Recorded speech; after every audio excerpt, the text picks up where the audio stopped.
পেতে আপনি ভয় ভয়ের ঘরে আপনাকে স্বাগতম।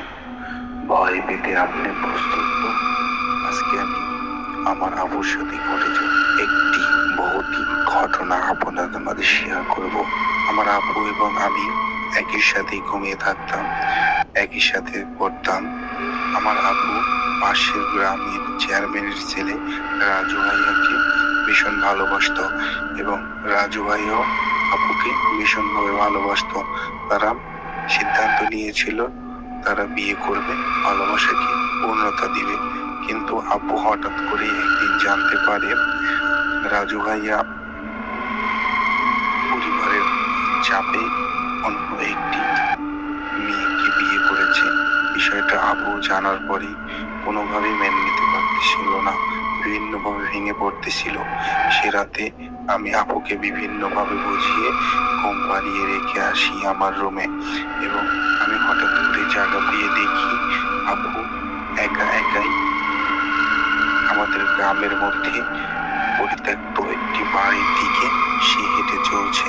আমি তাড়াহুড়া করে আপুর পিছু নিলাম এবং হাঁটতে থাকলাম। হঠাৎ করে আমি দেখলাম আপু একটু বাড়ির সামনে গিয়ে দাঁড়িয়ে পড়লো এবং বাড়িটা সেই পরিত্যক্ত একটি বাড়ি এবং আপু গম্ভীর ভাবে তাকিয়ে আছে এবং কাকে যেন ডাকছে এবং হঠাৎ করে আমার কানে শব্দ এলো, রাজু, আমি তোমাকে ছাড়বো না, আমি তোমাকে ছাড়বো না। এ কথা বলেই আপু দড়ি গলার মধ্যে দিয়ে ফাঁস নিল।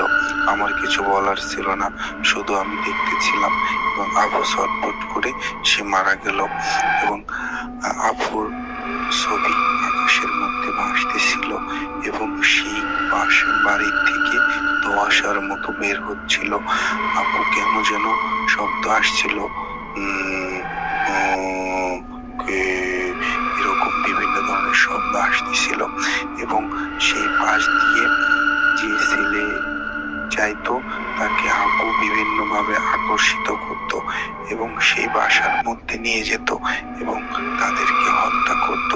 এই ঘটনা পর্যায়ক্রমে ঘটতে থাকে এবং গ্রামের মধ্যে সেই পরিত্যক্ত বাড়িতে যাওয়া আমরা সবাই বন্ধ করে দেই। এটি ঘটনাটি আমার দাদির কাছ থেকে শোনা এবং গ্রামের লোকজন সেই পরিত্যক্ত বাড়িকে বর্জন করে চলে।